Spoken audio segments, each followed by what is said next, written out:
Bueno, hola para todos, buenos días. Empezamos con nuestra quinta sesión del Seminario Permanente de Lenguas. Esta vez vamos a presentar en conjunto Ricardo Palacio y yo, Caterine Bolaños, vamos a presentar un ejercicio que hemos estado haciendo desde el 2019 con respecto a la educación en contextos multilingües, específicamente en la región del Baupés. Entonces, como el resto de los seminarios también, en el momento en que tengan preguntas, las pueden ir dejando en el chat, bien sea quienes nos están acompañando por el link de Zoom o están en Facebook Live, también nos pueden dejar sus comentarios y sus preguntas y vamos a tener una sesión de discusión más adelante. Entonces, pues para la sesión de hoy hemos preparado esta ponencia o esta presentación que estamos titulando Retos de la Educación Intercultural y la Enseñanza de Lenguas Indígenas en el contexto multilingüe del Baupés. Vamos a empezar entonces dando un contexto de la región. Vemos que nos están acompañando muchas personas, colegas que han trabajado durante mucho tiempo en la región. Sin embargo, para aquellos que no, vamos a dar un pequeño contexto para poder avanzar en esto. Entonces, en esta región del Baupés, estamos hablando los datos que vamos a presentar son exclusivamente de la región del Baupés colombiano. El Baupés es considerado como un área multilingüe binacional, entonces estamos hablando también de grupos y gentes que hablan idiomas en la frontera, en la región brasilera. Los datos que vamos a presentar en concreto son de grupos que habitan la región del Cananarí y de la Paporis. Lo hemos puesto en verde oscuro, acá en esta región, como hacia el suroccidente del Baupés. Y específicamente hemos estado trabajando en las comunidades de Buenos Aires a lo largo del río Cananarí y las comunidades de Villarreal y de Jirijirimo en el Apaporis.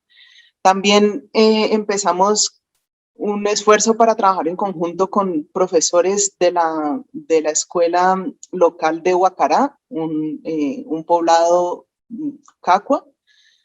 Y bueno, la intención es poder expandir esto un poco más en cuanto vamos avanzando en el trabajo. Entonces, un poco sobre el contexto del Baupés. Es un área multilingüe en el sentido en que hay presencia de personas hablantes de diferentes idiomas. Un estimado puede ser unos 20, 22 idiomas que se hablan en esta región, pertenecientes también a diferentes familias lingüísticas.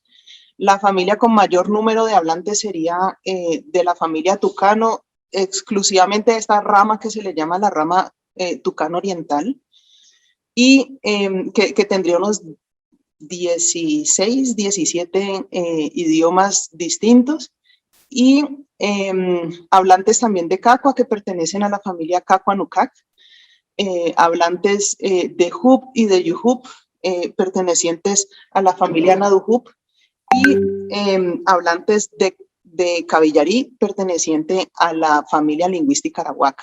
Entonces estamos viendo un contexto de interacción multilingüe, también multifamiliar. Lo que vamos a resaltar en la presentación es que esta diversidad de lenguas y esta destreza para multilingüe de los individuos no es tenida en cuenta en los procesos educativos. Entonces, las prácticas lingüísticas de los estudiantes, las prácticas de translenguaje, ya lo vamos a hablar más adelante, a grandes rasgos, refiriéndonos como a esta práctica de poder apelar a diferentes repertorios lingüísticos, no son explotadas como potenciales positivos para ser incluidos en la educación. Y pues pretendemos también al final de la presentación poder apelar a la necesidad de reconocer esta riqueza lingüística como conocimientos legítimos para ser abordados en la escuela.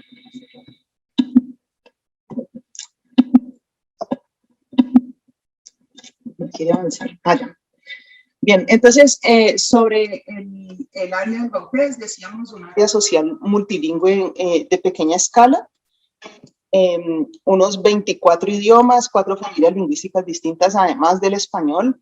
Sin embargo, el español es el medio de enseñanza. Hay grupos con distintos patrones de subsistencia. A esto nos referimos, que hay unos grupos que tradicionalmente han sido más, su subsistencia ha sido más orientada hacia la horticultura, la pesca y estar siempre como en un territorio, anclados a un solo territorio no móvil. Esto no significa que los grupos no se mueven o los individuos no se mueven, pero hay otros grupos que han sido identificados más como grupos más móviles. Estos serían casi que exclusivamente los hablantes de Cacua, hablantes de Yujub y hablantes de Jubda. Sin embargo, nuevamente, esto aplica para individuos de muchísimos grupos. Muchas veces en nuestras relaciones con amigos de la región nos hemos encontrado con gente que dice: yo no soy de aquí, yo vengo de otra región muy lejos y estoy de paseo. Y uno dice: ajá, ¿y paseo qué? Y paseo es, hace 20 años me vine a pasear y me quedé aquí, pero no se consideran de ese territorio. Entonces, esta movilidad territorial, no entendemos esto de diferentes patrones de subsistencia como algo puramente como sí, los que son seminómadas y los que son asentados. Esa línea no es tan clara. Sin embargo, los grupos de diferentes orientaciones, pero también de diferentes afiliaciones lingüísticas, han mantenido redes de intercambios sociales, culturales, económicos y lingüísticos de diferentes formas. Para la región del Baupés digamos, se conoce bastante en la literatura por esta práctica exogámica, en donde los grupos, principalmente los que no son reconocidos como tradicionalmente tan móviles, existiría como digamos, una especie de regla social en la que debemos casarnos por fuera del grupo lingüístico. Quiere decir, yo debo casarme o establecer relaciones maritales con aquellos que se identifican lingüísticamente perteneciendo a otros grupos. Los intercambios matrimoniales dentro del mismo grupo serían como, tendrían una especie de rechazo social. Entonces buscamos siempre casarnos con aquel que hable otra lengua, pero que hable otra lengua significa que igual me estoy casando con un individuo que a su vez es plurilingüe, que puede que hable mi misma lengua, pero que se reconoce su identidad social está anclada fuertemente a la lengua. Entonces, además, a pesar que yo pueda dominar 4, 5, 8 idiomas distintos, me voy a reconocer socialmente como perteneciente al grupo de la lengua de mi padre. Esto es un poco, esto es más complejo de lo que como lo estoy narrando. Es simplemente como para sentar aquí el contexto de lo que vamos a estar discutiendo más adelante.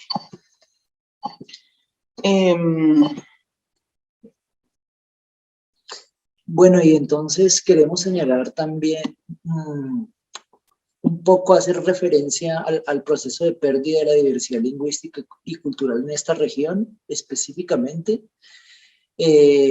porque creemos que es importante tener como en cuenta el diseño de procesos educativos distintos a los que hoy en día se están implementando en la región, bueno, al menos en las instituciones en las que hemos trabajado. Pues sería necesario poder considerar este proceso de pérdida de la lengua. Entonces podríamos decir que en el Baupés se está dando un proceso acelerado de pérdida o desplazamiento de varias lenguas. Digamos que esto hace parte de las dinámicas humanas y ha sido un fenómeno presente en la historia de la humanidad. Sin embargo, hoy en día estas transformaciones se han acelerado en extensión y en implicaciones. Las lenguas indígenas han ido perdiendo paulatinamente dominios de habla principalmente por, digamos que, la hegemonía del español, pues que es la lengua de interacción de los diferentes grupos con las instituciones, y como lo planteó Caterina y como vamos a mostrarlo más adelante, es la lengua de enseñanza en una región donde a las escuelas asiste, yo no sé, el 90-95% de la población que es indígena. Entonces, más adelante voy a volver con unos datos más, más concretos de las instituciones donde trabajamos a este tema. Sin embargo, queríamos resaltar que este fenómeno de pérdida de la diversidad lingüística y cultural se da en las comunidades donde hemos trabajado, especialmente en la comunidad de Villarreal y Buenos Aires, en el río Cananarí, Apaporis, donde el cabillarí y el tatuyo están siendo desplazados hoy en día por el barazano y el taiwano, y igualmente esto sucede en Mitú y en comunidades, digamos, cercanas, donde lenguas como el pisamira, el yurutí, el caco, el carapán están siendo desplazados por el español y por otras lenguas indígenas dominantes como el cubeo, por ejemplo. Entonces creemos que, como les decía, creemos que este es un aspecto a tener en cuenta, y que creemos y que tenemos como unas consideraciones por ahora muy en el orden de lo teórico, pero que esperamos que esta sea una iniciativa que pueda tener eco en las comunidades y pues también con las autoridades que son las encargadas de la educación en la región, ¿no?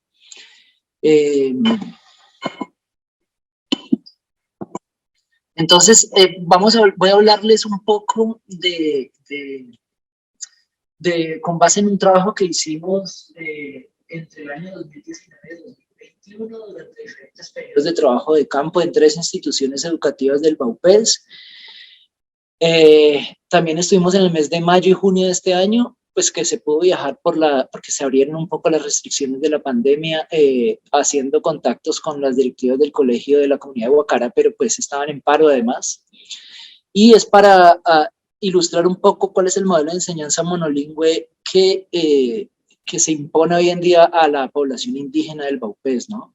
Entonces, trabajamos en 3 instituciones, 2 de ellas que son la Institución Educativa Departamental de Buenos Aires, que está en la comunidad de Buenos Aires, en el río Cananarí. Este es un afluente de la Apaporis, y la comunidad y la escuela Pucumí, que está en la comunidad de Jirijirimo, pero está ahí en la frontera con Amazonas, ¿no? Estas 2 instituciones tienen una población, digamos, muy similar, reúnen estudiantes de unos 7 grupos indígenas, hay hablantes de barazana, taiwano, tatuyo, cabillarí, tucano y cubeo, entre otros que tienen menos presencia, y algunos estudiantes mestizos. Y también trabajamos en la Inosimar, que es la Escuela Normal Superior Indígena María Reina de Mitú, en la cual, digamos que alberga estudiantes pertenecientes a unos 17 grupos indígenas de los 24 más o menos que hay en la región. Entonces, digamos que es una riqueza cultural y lingüística muy importante. Como les decía, en estas instituciones, digamos que la lengua de enseñanza fundamentalmente es el español. A pesar de esta gran diversidad, allí hay estudiantes que hablan 3 lenguas indígenas además del español. Pues bueno, ahí voy a detenerme un poco más adelante. Pero la mayoría de estos estudiantes son bilingües como mínimo, y sin embargo cuando entran a la escuela primaria tienen un conocimiento nulo o mínimo del español. Y podríamos decir que lo que se practica aquí es un programa de sumersión radical o de castellanización directa, ¿no? También podemos decir que no existen orientación hacia la construcción de planes de vida o proyectos productivos, especialmente en las 2 instituciones que están en el río Apaporis.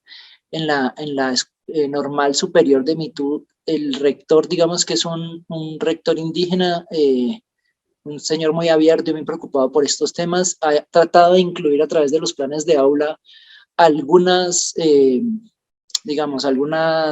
actividades o proyectos que intentan como rescatar ciertos elementos de las prácticas culturales, pero esto no es una cuestión, digamos, transversal a toda la institución.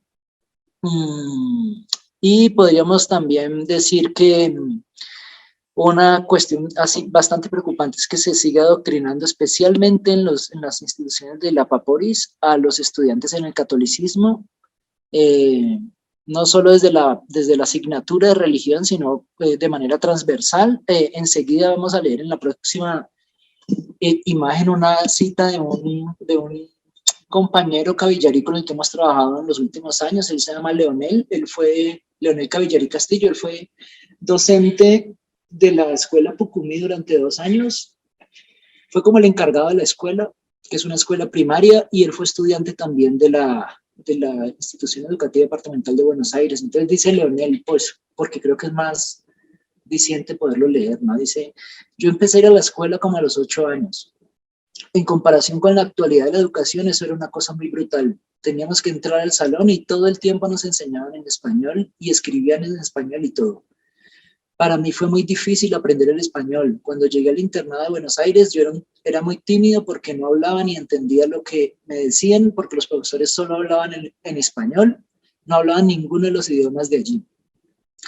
También se enseñaba mucha religión. La religión hacía parte del manual de convivencia. Era obligatorio ir a misa, todos teníamos que ir. En la época en que yo estuve en Buenos Aires, entre el 2005 y el 2013, lo que a uno le enseñaban era la historia de Colombia. Le hablaban de los libertadores, muchas cosas, de la religión, de esos personajes. Este fragmento es parte de una entrevista biográfica que estamos intentando hacer, como escribir algo sobre como las trayectorias escolares de los jóvenes de estas comunidades o de la región que han logrado llegar a la universidad, ¿no? Entonces, podríamos, pues retomando un poco estos datos de esta temporada de campo que estuvimos, hay que decir que en la institución departamental de Buenos Aires hay un alto nivel de deserción, especialmente en los grados 9º, 10º y 11. En el año escolar 2018 solo se graduaron 10 estudiantes hombres y una chica de unos 45 que entraron en el grado 6º. Y en el año 2020 solo un estudiante terminó el grado 11. O sea que son datos así supremamente como preocupantes, ¿no? El equipo docente que trabaja en esta institución no tiene continuidad. Con frecuencia, digamos que es renovado cada año escolar. Los profesores son insuficientes en número y no tienen no tienen grandes motivaciones en buena medida por las condiciones contractuales que tienen, que son contratos a 1 año, muchas veces a 10 meses. Este año el colegio inició clases en julio de este año y la intención del rector supuestamente era como agotar todos los 12 meses trabajando a doble jornada, pero pues supimos que en realidad están estudiando normal, o sea, que así trabajaran los fines de semana no iban a lograr recuperar los 6 meses que perdieron. Esto es por cuestiones administrativas y bueno, y yo pienso que también allí hay fenómenos de corrupción, pero pues no tengo datos como para desarrollar eso, pues para afirmarlo. Los estudiantes de estas instituciones, bueno, los docentes no tienen una formación pedagógica adecuada y todos, aunque hay profesores indígenas, ninguno habla alguna de las lenguas que se habla en estas comunidades. ¿Qué más iba a decir? En la historia de la comunidad de Buenos Aires y Jijimo solo hay 2 chicos que han entrado a la universidad y que están siendo apoyados por una fundación en la que nosotros trabajamos y empezaron hace muy poco. Y hay unos resultados pésimos en las pruebas de estado, pues que hace que ellos no tengan aspiraciones de llegar a la universidad porque pues es como imposible, además de todo lo que implica salir de la comunidad y enfrentarse a todo pues el esquema burocrático y administrativo para ingresar a la universidad.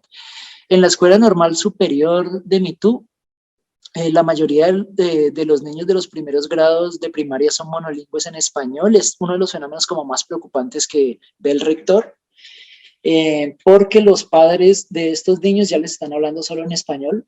Son gente que ha llegado a Mitú por diferentes circunstancias y han decidido pues enseñarles a sus hijos el español solamente. Y el mayor grado de deserción que hay en esta escuela, en la normal superior, se da entre el grado 6º y 9º, y particularmente se da porque los estudiantes que están en estos grados vienen de comunidades alejadas de Mitu, donde el nivel de español es inferior al de los estudiantes locales, lo que les genera como problemas, o sea, hay una disparidad con estos estudiantes en términos del nivel académico y terminan desertando, y pues hay unos problemas de comprensión lectora bastante serios, ¿no? A los que me voy a referir en la siguiente diapositiva. Podríamos decir que los estudiantes de esas instituciones adquieren una competencia cercana al bilingüismo en los últimos grados del bachillerato, tal vez en el grado 11, y esto pues tiene unas implicaciones en términos del aprendizaje de los contenidos, ¿no? Y del nivel académico que ellos puedan tener. Pues a veces uno pensaría que van a colegios a aprender español y que tienen unos vacíos muy grandes pues en las diferentes áreas, especialmente en matemáticas, lenguaje, bueno, en filosofía, en estas áreas, ¿no? Y otro problema que hay para la posibilidad de implementar un tipo de educación distinta es la actitud de resistencia de los maestros y padres de familia, que consideran que los chicos deben aprender español y deben estudiar los contenidos pues, de la educación tradicional occidental. Finalmente, bueno, aquí hay como un par de referencias que hemos registrado del rector de Plinio Restrepo refiriéndose a estos temas. Entonces, él afirma que mientras que, por ejemplo, un problema serio es que mientras que los niños en las ciudades normalmente llegan a la escuela a aprender y a leer y a escribir, la mayoría de los niños indígenas que ingresan a la escuela normal llegan a aprender el español, además de aprender a leer y escribir. Y frente a los pobres resultados que obtienen los resultados en las pruebas de estado de acceso a la universidad, digamos que dice Plinio, es como si uno entendiendo más o menos el inglés lo pusieran a presentar una prueba completamente en inglés. Finalmente queríamos hacer algunas referencias, que esta es como una de nuestras hipótesis o nuestras como apuestas en este proceso de investigación que estamos desarrollando, es que las diferencias entre las diferentes lenguas habladas en términos de la estructura de las lenguas y el español no son tenidas en cuenta, y en una región tan diversa como esta tendría que ser un tema de discusión pedagógica e incluso un tema medular en la implementación de una propuesta educativa. Entonces, sí, entonces pensábamos como en poder apelar a ejemplos de las diversas estructuras de estos idiomas, que aunque son un área lingüística, no todas las lenguas tienen la misma estructura. Por ejemplo, nos hemos encontrado en los últimos años en el trabajo de la documentación y la descripción del cavillarí, que tienden a tener una estructura básica sintáctica en donde prefieren tener el verbo al principio de la oración, mientras que en otras lenguas, principalmente de la familia tucano oriental, prefieren tener el sujeto. Entonces tendrían como una estructura típica S-O-B, mientras que el cavillarí prefiere B-S-O o B-O-S. Entonces, si no son tenidas en cuenta estas estructuras, al momento de impartir las clases dominantemente en español, como hacer este tránsito hacia la estructura de la lengua dominante, pues pensamos que sería más sencillo si tuviéramos en cuenta como estas otras características de las lenguas que se hablan en la región. Hemos puesto aquí 3 ejemplos sobre las diversas estructuras de las lenguas de esta región. Por ejemplo, el tatuyo, que es una de las lenguas presentes en esta región del Cananarí y el Apaporis, donde hay muchos estudiantes que son hablantes de tatuyo. Vemos aquí una cierta libertad sintáctica. En uno, por ejemplo, tenemos el sujeto al principio, ¿cierto? Que esta sería como, digamos, la estructura preferida, pero que permite esta libertad sintáctica, como vemos en 2. Entonces, en uno tenemos SOE, entonces tenemos el sujeto es de ella, el objeto es él, y luego ella estaba enamorada de él, básicamente. Pero también puedo mover los elementos o los actores que participan en esta oración y tener primero el objeto y luego el sujeto, pero sigue teniendo exactamente el mismo sentido, la oración, que no es algo que podemos hacer en español. Vemos, estos son ejemplos clásicos sobre esta categoría que le han llamado los lingüistas evidencialidad en la región del Vaupés, en donde prácticamente a lo que se refiere es a tener una forma de codificar gramaticalmente, quiere decir, como un poco como pensémonos en esa forma de español de codificar la pluralidad. Nosotros para todos los sustantivos regulares terminamos en S, ¿cierto? Entonces decimos casa, casas. Entonces esa al final me está dando una información gramatical, quiere decir, está diciendo es más de una casa. A eso nos referimos con una codificación gramatical. Entonces cuando decimos codificación gramatical de evidencialidad, se está refiriendo a que tiene que haber un elemento dentro de la construcción, en este caso va a ser de los verbos, que me tiene que decir como un poco cómo se está relacionando el hablante con esa información que está dando. Entonces, yo te digo esto porque yo lo vi, yo te digo esto porque yo lo escuché, que un poco en español nosotros lo tenemos cuando decimos disque. Ay, disque está lloviendo allá en donde mi papá. Entonces dicen que, pero no me es claro, ¿no? O yo no soy la responsable de esa información. Bien, las lenguas de esta región se han descrito por tener una complejidad o diferentes categorías de demostrar cómo se está relacionando el hablante con esta información. Como vemos en estos ejemplos de Tuyuca, tenemos en uno, él jugó fútbol, y entonces fíjense que lo hemos puesto como en colorcitos para resaltar. Entonces, el verbo jugar está conjugado al mismo tiempo con este elemento que es we y que significa yo lo vi. O sea, yo vi lo que estoy diciendo. Entonces, él jugó fútbol, yo lo vi, versus 2, él jugó fútbol a Petty. Entonces, yo no lo vi, pero yo escuché. Escuché el juego, pero yo físicamente no lo vi. Entonces, obtuve esta información de otra forma sensorial, pero no visual. O 3, él jugó fútbol, yo no lo vi, no lo escuché, pero de pronto él dejó la camisa sucia encima de la mesa. Entonces asumo que él jugó fútbol. 4, a Pejig, él jugó fútbol, alguien me dijo que él jugó. O sea, dicen que él jugó. O 5, que tenemos, él jugó fútbol, asumo que él jugó porque tal vez él siempre juega después de almorzar. Entonces, estas estructuras, como si partimos únicamente de esto como si fuera lo único que tuviera diverso estas lenguas distinto al español, ya estamos partiendo de un reto que se nos muestra a la hora de diseñar planes educativos, en el sentido en que yo por ejemplo, cómo aplico esto para una clase de filosofía. Si yo estoy diciendo, o una clase de física, entonces el principio de Arquímedes es que, pero ¿de dónde sacaste eso que ese es el principio de Arquímedes? Lo viste, te dijeron, se asume generalmente porque hay una razón detrás de esto, como si pudiéramos aplicar esta necesidad gramatical de dar esta información, tal vez podría beneficiarnos a la hora también de aplicar los planes educativos. Un último ejemplo que tenemos aquí para hablar de las diferencias estructurales, vamos a referirnos a las estructuras discursivas.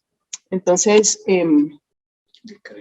vemos, este es particularmente el Cavillarí, son apartes de un ejercicio, un libro que estamos haciendo junto con miembros de la comunidad, en donde recogemos historias o diferentes discursos de diferentes tipos de géneros narrativos de la lengua. Entonces los hemos transcrito fonéticamente un poco y con traducciones al español. Entonces, si leemos este apartado, tenemos lo siguiente. Entonces dice, por eso ellos dijeron, no es bueno que veamos así nosotros. Ya es hora que construyamos una casa, dijeron otra vez. Entonces es mejor que construyamos una casa. Dijeron eso y empezaron a construir un lugar que los protegiera. una mitazaba, un campamento pequeño. Sacaron palos de la loma de los árboles. En ese lugar es que había árboles. En ese lugar es que había árboles y palos, en ese lugar, solo en ese lugar. También había tierra solo en ese lugar, allí, en esa loma. De ese lugar es que sacaron palos, columnas, estantillos, todo eso hicieron. Llegaron y armaron el esqueleto para la casa. Hay muchas cosas que podemos decir aquí, pero discursivamente hablando, también la estructura del discurso es distinta. Cómo construimos el discurso en estas lenguas, tal vez es uno de los retos más grandes a los que nos hemos enfrentado cuando estamos hablando, por ejemplo, de narraciones. Es que no encontramos la misma estructura que en español, en donde empezamos planteando quiénes son los personajes, hacemos una introducción de los personajes, hablamos de ellos un poco, luego contamos la historia y luego tenemos un final donde siempre estamos anclando como esos personajes a ese evento. Muchas veces para los ejercicios de narraciones de esta lengua nos hemos encontrado en que únicamente nos enteramos de quiénes son los personajes que sacaron estos palos al final de 3 días de narración. Estas son estructuras que demuestran también como procesos de relación cognitiva distintos al español que no son tenidas en cuenta a la hora de la instrucción en la escuela.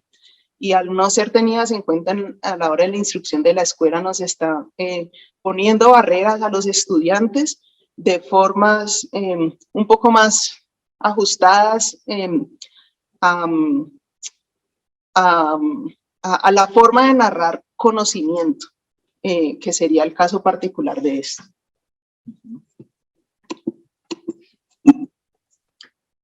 Bueno, entonces, así como para concluir un poco esta última parte, creemos que el modelo en castellano que es al que tienen que asistir los estudiantes de esta región, la mayoría de los estudiantes les exige otro tipo de competencias lingüísticas que no son consideradas, los ponen en una situación de desigualdad y desventaja con los estudiantes mestizos y digamos que ahí hay un trabajo de Andrés Sánchez del 2011 en donde muestra que evidentemente el rendimiento más bajo en estudiantes de bachillerato en pruebas estandarizadas está en las comunidades indígenas, ¿no?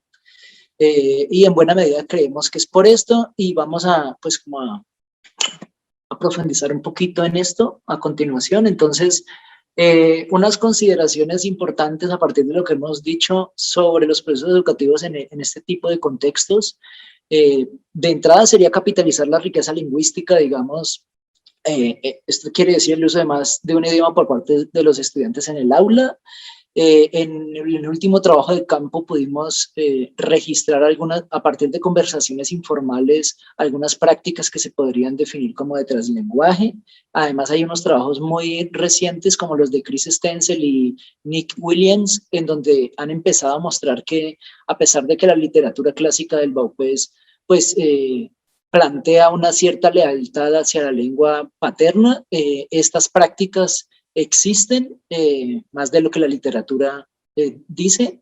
Especialmente pudimos registrar en hablantes de Cabillarí este tipo de prácticas entre barazano y español, pero creemos que es necesario recabar más información sobre esto porque sería fundamental poder tener en cuenta este tipo de, digamos, de dinámicas de uso del lenguaje en los procesos educativos. Ya hay experiencias de otros investigadores que muestran que el uso de diferentes lenguas de entrada y de salida tiene, digamos, le proporciona ventajas cognitivas y sociales a los estudiantes, ¿no? Entonces, por ejemplo, están los trabajos de Macalela en África, en el África subsahariana, donde él muestra que utilizando a través de, por ejemplo, de presentar los contenidos en una lengua y poner a los estudiantes a leer en otro de los idiomas que ellos dominan y que la producción sea en otro de los idiomas que ellos manejan, esto tiene unas ventajas muy importantes. Creemos que esto podría ser algo pues clave en esta región. También hay que decir que las ventajas del translenguaje en educación indígena aún están como poco exploradas. Entonces creemos que aquí también hay un campo de investigación muy interesante. También creemos que es importante, como lo han planteado varios autores, entre esos Ana María Ospina, la necesidad de desarrollar como estudios sociolingüísticos para conocer la realidad de las lenguas en los contextos, digamos que pasa por estudiar la variedad de situaciones de contacto, el estatus de las lenguas, el grado de minorización, que estos aspectos permiten diferenciar los factores que condicionan la enseñanza. También podríamos decir que habría que pensar pues el tema del currículo, de los planes de estudios, de la didáctica, y finalmente creemos que reconocer las particularidades culturales, las epistemologías indígenas, la complejidad de las estructuras de las lenguas, los marcos de referencia moral y espiritual, las historias propias de los grupos, como deberían ser considerados como conocimientos legítimos para ser abordados en la escuela, porque además de este tema del desconocimiento de la diversidad de los idiomas de los estudiantes, como dijimos antes, se sigue adoctrinando a los estudiantes en el catolicismo y se les sigue enseñando la historia oficial de Colombia, y esto pues termina siendo, pues estando en contra de la Constitución. No es solamente una responsabilidad del Estado, claro que pues es la principal responsabilidad, pero también las comunidades tienen una cierta responsabilidad en el manejo de los recursos. Me refiero a las asociaciones indígenas, que son las encargadas de manejar los recursos que el Estado les transfiere para que ellos administren la educación propia, porque allí también hay fenómenos de corrupción y de desinterés. Entonces es como, o sea, es una tarea bastante compleja, pero pues digamos que hay que empezar a ponerla en evidencia, ¿no? Finalmente, habría que decir que el papel de la escuela, en tanto termina siendo una institución de prestigio, tal vez la más importante en ciertas comunidades como en Buenos Aires, tiene un papel importantísimo en esta tarea. Digamos que frente a lenguas que están en serio peligro de extinción, como es el caso del cabellarí o el pisamira. El cabellarí tiene unos 55 hablantes, de estos hay unos 15 que son activos, que están en 2 familias de donde todavía hay niños y adolescentes que hablan la lengua de manera cotidiana, y el pisamira parece que tiene unos 9 hablantes. Frente a la situación de estas lenguas, es importante desarrollar como parte de los procesos de recuperación de las lenguas proyectos de documentación multimodal, es decir, proyectos que no solamente tengan un registro auditivo de la lengua, sino también en video, pues porque allí hay unas cuestiones que tienen que ver con el lenguaje no verbal, que son importantes registrarlas, y terminan siendo, como en el caso del Timbigua, que no es una lengua del Baupés, pero con la que trabajamos hace unos años, como el único recurso para las nuevas generaciones que decidan hacer un proceso de retoma de la lengua, de revitalización.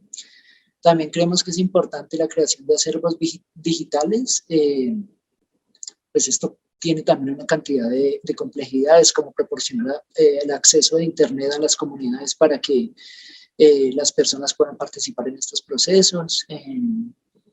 Bueno, este tipo de acervos se constituyen parte del patrimonio cultural de la nación, pero de los grupos fundamentalmente para procesos de enseñanza y aprendizaje de la lengua. Y finalmente también creemos que es importante desarrollar investigaciones sobre el arte verbal de los grupos, esto en vista de que muchos de los géneros discursivos propios de los grupos se están perdiendo. Por ejemplo, en el caso del cabellarí, hay que decir que los rituales de, por ejemplo, el yurupari ya no se hacen en cabellarí, sino en taiwano, y cada vez hay menos... hay unos géneros que se están perdiendo, por ejemplo, las canciones tradicionales cantadas por las mujeres dentro del grupo cabellarí. Hemos podido registrar solo 3 canciones a partir del trabajo con una mujer anciana que se llama Beatriz, que ahora les vamos a presentar algo. Entonces creemos que también es importante hacer estos procesos como parte de la enseñanza y la revitalización de la lengua. Bueno, y finalmente queríamos... presentarlas aquí. Esta es una grabación que hicimos yo creo que en el mes de junio. Estos son miembros de la comunidad de Villarreal y un colega nuestro que se llama Ernest Sánchez, que está al lado derecho, que trabaja con nosotros, que es de Buenos Aires y quien ha trabajado como traductor e intérprete en todo este proceso. Entonces, Sí, entonces aquí vemos como pues la importancia de estos procesos de documentación multimodal, no solamente para el registro futuro, sino el momento de la discusión que también se vuelve relevante o cobra una relevancia importante dentro de la comunidad. Por ejemplo, esta es una discusión que están teniendo sobre el origen particular del clan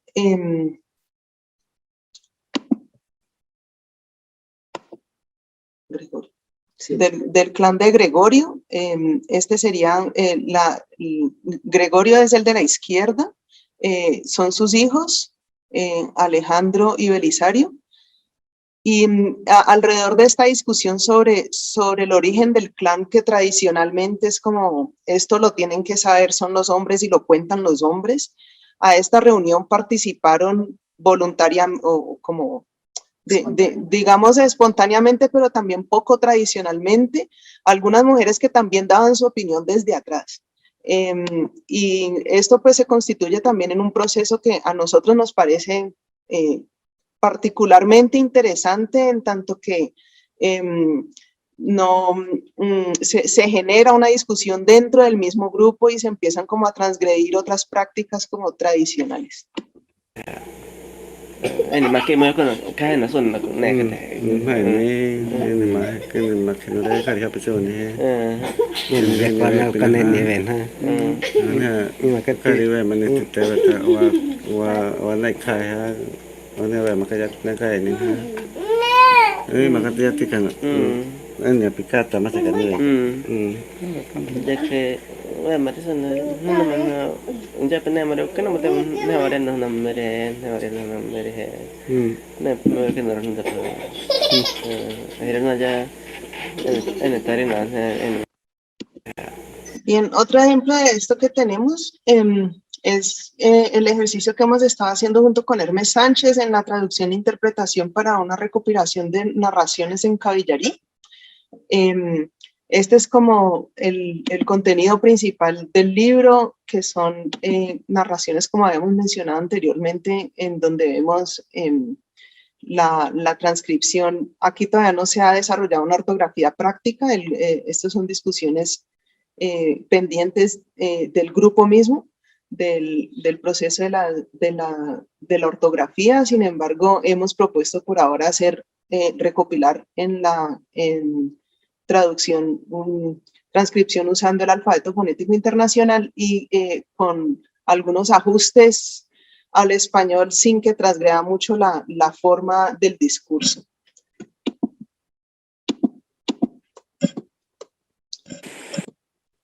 Y por último, antes de pasar a las conclusiones, también ha sido como el objetivo empezar a compilar otros géneros discursivos que puedan ser tenidos en cuenta también en los procesos educativos. Ricardo habló de esto, de unas grabaciones que hicimos con Beatriz Suárez en junio de este año, a quien los miembros de la comunidad reconocían como la persona que sí sabría canciones en cabillarí.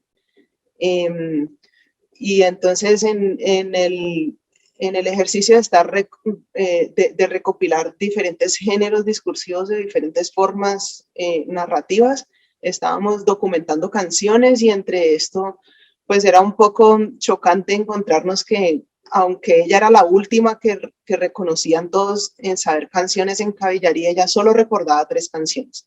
Esta es una de las 3 canciones.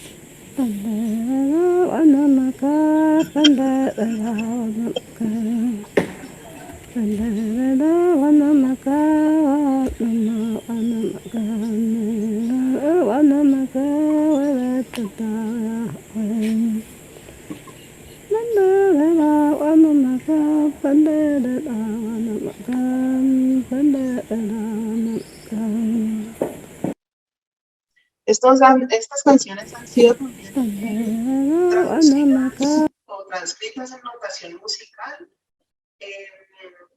Hay algunas como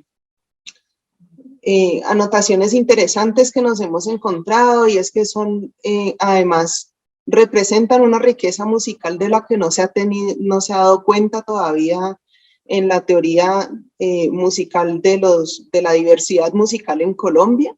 Entonces no ha sido tenido en cuenta también como estas como polirritmias, diferentes recursos también musicales. Entonces vemos, por ejemplo, en esta partitura en particular, que hay que se apelan a diferentes ritmos, pero también a diferentes escalas. Y pues que todo esto está siendo como consignado de forma que pueda ser usado productivamente en procesos educativos en el futuro. Entonces, para terminar la presentación, como una serie de reflexiones, ¿no? Sí, pues consideramos que tanto las ideologías como las prácticas monolingües, especialmente en contextos como el BAUPES, son ineficaces, pues no brindan experiencias escolares positivas o significativas para los estudiantes, ¿no? Y tampoco ofrecen un apoyo pedagógico adecuado para los chicos. El modelo educativo implementado en el BAUPES genera una injusticia epistémica en tanto desconoce a los indígenas como conocedores, para quienes sus epistemes deberían ser un conocimiento legítimo de estudio o ser considerado en la escuela, ¿no? Finalmente hay que decir que las lenguas amenazadas, que frente a la situación de las lenguas amenazadas, el rol de la escuela es clave para que éstas se mantengan en el tiempo, ¿no? Y por tanto, digamos que es importante abrir espacios institucionales para el uso y el aprendizaje de las lenguas distintas a las lenguas dominantes. Y finalmente es importante desarrollar un trabajo colaborativo con la comunidad y la escuela para lograr un desarrollo equilibrado al menos del bilingüismo. Esto especialmente ha cobrado sentido en la comunidad de Buenos Aires con los Cavillari, con quienes hemos estado trabajando tal vez los últimos 3 años, pero los contactos que hicimos con ellos empezaron hace mucho tiempo, especialmente Caterina fue la que empezó a hacer intentar construir una relación con ellos y ha sido bastante difícil. Solo hasta ahora sentimos que la comunidad ha entendido que nosotros estamos haciendo un trabajo que no pasa simplemente por hacer un trabajo académico, sino que también intenta recuperar la lengua, al menos intentar hacer algo por esto, y algunos miembros están tomando, digamos que iniciativas en este sentido.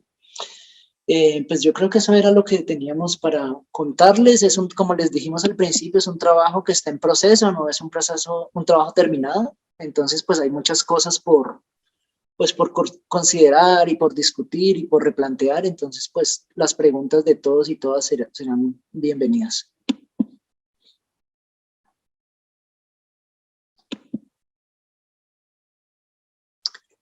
Bueno, voy a leer una pregunta que pues creemos que esta ya la respondimos. Nos pregunta Denise Tetelle qué proponemos desde este estudio. Como a manera de conclusión, creemos que lo que proponemos es que debe tenerse en cuenta no solamente que hay otras estructuras que deben pasar por este proceso educativo. Entonces, no solamente tener en cuenta las otras estructuras de las lenguas, sino también las otras formas de adquirir y transmitir conocimiento. Y que esto debe tiene que ser tenido en cuenta dentro del desarrollo de los planes educativos. Ana María Ospina, gracias y gracias por estar en la presentación. Hoy estábamos muy ansiosos porque quisiéramos discutir varias de estas cosas contigo. Ella menciona que un problema muy importante es que hay que abordar al respecto del tema es la decisión de las comunidades mismas de asumir una posición crítica ante la escuela. Estamos totalmente de acuerdo con esto. Y ella dice, pero para lograr esta posición crítica en un espacio tan colonizado como la escuela, es un trabajo a largo plazo que ir más allá de reuniones y decisiones momentáneas que no pasan de instituciones de intenciones que no se realizan. Sí, allí creemos que es también, como yo dije ahora hace poco, como la decisión de los miembros de la comunidad. Nosotros ahora mismo estamos trabajando con 2 jóvenes que están estudiando acá, uno en Bogotá y otro en Cali, y ellos, digamos que están movilizando algunas cosas dentro de la comunidad. Por ejemplo, en las próximas semanas van a iniciar un proceso de enseñanza, de recuperación de la lengua a través de la enseñanza de algunos oficios tradicionales. Entonces, hemos diseñado unos talleres escuela con el apoyo, digamos, esto es una iniciativa de la Dependencia de Poblaciones del Ministerio de Cultura, donde van a intentar enseñar alfarería con unas mujeres porque este oficio también se está perdiendo en la comunidad. Y a partir de aquí empezar a enseñar algunas cuestiones de la lengua, y también van a iniciar la construcción de una maloca tradicional como la hacían los cabellarí, con el objetivo también de poder, como con este pretexto, hacer un proceso de enseñanza y recuperación de la lengua. Pues estas son 2 iniciativas, pues digamos, que en principio requieren como de más desarrollo, además de otras cosas que estamos haciendo, como la documentación de la lengua, pues porque sobre todo, por ejemplo, hay muy poco escrito, ¿no? En términos lingüísticos, pero sobre todo creemos que un avance importante ha sido como la decisión de algunos miembros de la comunidad en comprometerse con este trabajo, pues porque si no es así es muy difícil, ¿no? Como lo dice Ana María. Sí, voy a leer una pregunta que hace Ruth Rubio. Ella dice que teniendo en cuenta como prioridad que se comiencen a usar las lenguas indígenas para la enseñanza, ¿cómo se podría manejar el trabajo con las diversas lenguas teniendo en cuenta la diversidad que mencionamos? Y cómo los profesores que no son indígenas, si ellos tienen algún conocimiento sobre las lenguas o se interesan por estas. Sí, este es un problema pues como bastante complejo, que hemos discutido mucho con Caterina y con otros colegas, porque claro, por ejemplo en la comunidad de Buenos Aires que se hablan unas 4 lenguas indígenas, es como bueno, ¿con cuál trabajaríamos en la escuela, no? Y yo creo que una salida a este problema podría ser como implementar un modelo de translenguaje en la escuela, como lo decía antes, que se puedan implementar lenguas de entrada distintas. Claro, pasa por implementar también una escritura de las lenguas de estos idiomas, pero digamos que el poder implementar prácticas didácticas de enseñanza de translenguaje rompe con esta fijación que establece la enseñanza en castellano, y puede posibilitar, como lo decía antes, como que los estudiantes desarrollen otro tipo de habilidades que no pueden desarrollar porque están como atrapados en el proceso del aprendizaje del español, que es la lengua que, pues, con la que les enseñan, ¿no? Y también pregunta la misma persona, Ruth, los profesores que no son indígenas tienen algún conocimiento sobre lenguas. No tienen ningún conocimiento, ni preparación, ni interés en aprender o en enseñar en alguna de estas lenguas, que esto también es una cuestión bastante problemática, ¿no? Pues porque se necesitaría que la gente de la comunidad se formara en pedagogía, por ejemplo, que pudieran estudiar alguna licenciatura para que se incorporaran como docentes.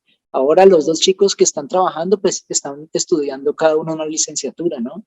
Y pues esta sería como un primer paso a dar. ¿Qué otra pregunta?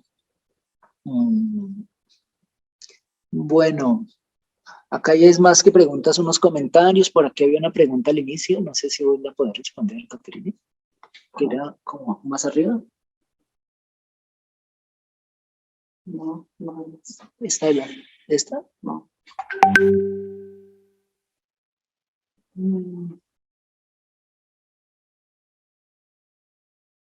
Voy a pasar entonces 2 comentarios, los voy a hacer públicos, 3 comentarios que nos hace Jesús Mario Girón, Juan David y Guillermo Villasus. Jesús Mario nos dice que parte del trabajo que se podría hacer los mismos colaboradores hablantes sería hacer el reporte sociolingüístico, que es una forma en que se mantenga conciencia del proceso. Sí, estamos de acuerdo en que el trabajo debe ser colaborativo y debe ser principalmente como que el papel nuestro sea más de como una asesoría, o que ellos algo como lo hemos pensado y lo hemos discutido, por ejemplo, con estos 2 chicos, con con Leonel y con Hermes, que son los jóvenes que ya mencionó Ricardo que nosotros estamos apoyando en su educación, en donde ellos es como si nos contrataran para ayudarlos en algo, pero ellos son quienes hacen el trabajo y estamos de acuerdo en que esto sería esa forma de poder superar estas barreras que yo entiendo, como nos estaba diciendo Ana María en su comentario. Ella decía, pues cómo salir, cómo romper con esto si todavía ni siquiera sabemos que tenemos un problema, ¿cierto? Entonces, como se ha impuesto esto durante tanto tiempo, no permite replantearnos la educación. Creemos sí que debe ser parte del proceso o el proceso debe salir de las mismas comunidades y que va a tomar algún tiempo.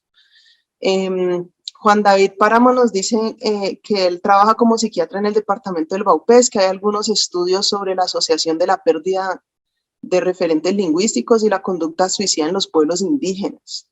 Esto es muy interesante. Nosotros particularmente no conocemos esos estudios, pero yo validaría, o sea, particularmente creo que tiene bastante relevancia la pérdida de la lengua con pues la pérdida de esta forma de absorber el mundo. Según la experiencia del campo, sigue diciendo Juan David, y el trabajo de investigación, han identificado esto como un elemento relevante, sobre todo para la población escolar y el escenario de los internados como un espacio clave de reproducción de la vida social. Sí, de acuerdo, Juan David, muchas gracias. Pues al final de ahí una persona que se llama Guillermo Villasus dice, pues que no me queda muy claro, pero dice, llevan los lingüistas más de 20 años inventando, me imagino que es investigando las lenguas indígenas como lenguas en peligro, y hoy en día se preocupan porque las comunidades no quieren que sus hijos e hijas aprendan lenguas indígenas. ¿Qué rol tienen los investigadores para cambiar también las ideologías lingüísticas que se han movilizado desde la academia? Pues es una pregunta como complicada, ¿no? Porque parece que estuviera dando por sentado que es que, o sea, hay una conexión que yo no entiendo, que no es tan clara para mí, pero sí creo que los investigadores tienen un papel importante en ayudar a que la gente empiece a transformar las ideologías lingüísticas, pero no sé si es las que se han movilizado desde la academia. Esto es lo que no me queda claro. Yo sí creo que el papel que los investigadores han dado a los miembros de las comunidades a veces es como bastante instrumental, porque se han desconocido como las consideraciones pedagógicas y generar como esa conciencia. Yo creo que pues es una responsabilidad de los investigadores, pero tampoco creo que los investigadores sean responsables de que los miembros de las comunidades no quieren que sus hijos aprendan las lenguas. Esto me parece que es como, pues no veo una conexión tan clara allí, pero pues creo que hay otros factores más complejos que desbordan al solo papel de los investigadores en este tema, ¿no? Como por ejemplo la presencia de la institucionalidad en las comunidades, ¿no? Bueno. Sí, voy a terminar entonces abordando el comentario, la pregunta que nos hace Meral Rodríguez. Dice que se habla del translenguaje y que qué sucede con la formación de docentes de lengua nativa y de las diferentes materias hablantes de la lengua nativa. Pues desde el trabajo que nosotros hemos evidenciado o hemos visto que sucede en la región, o particularmente en estas escuelas de las que hicimos mención, la formación de docentes que hablan idiomas indígenas, igual sus clases son impartidas en español. Y creemos que el translenguaje puede ser una respuesta, o aplicar prácticas de translenguaje en la escuela podría ser una respuesta ante este panorama que parecería ser como un poco complejo porque es multilingüe. Entonces, cuando decimos multilingüe, decimos, bueno, vamos a implementar enseñanza en una lengua, pero ¿en cuál de todas? Entonces, para no entrar como en esa dificultad de en cuál de todas, la propuesta sería poder aplicar prácticas de translenguaje, en el sentido en que los estudiantes puedan comunicarse en su propio idioma, que puedan saltar de un idioma a otro en el mismo contexto educativo, en el mismo contexto de la interacción educativa. Quiere decir que si el profesor está hablando, por ejemplo, en un idioma, los estudiantes están entendiendo en ese idioma, pero puedan responder en otro o puedan producir conocimiento en otros idiomas. Un poco por allí sería la propuesta del translenguaje. Yo creo que por cuestiones de tiempo vamos a dejar allí les agradecemos mucho la participación en el seminario. Para nosotros es muy importante siempre contar con ustedes en estas discusiones. Vamos a tener nuestra próxima sesión creo que con Aminta Peláez, estamos por confirmar. Ella es una compañera Wayuu que está trabajando también en procesos educativos en La Guajira. Entonces, nos encontramos nuevamente el próximo mes de octubre. Muchas gracias a todos por su asistencia y feliz inicio de semana para todos.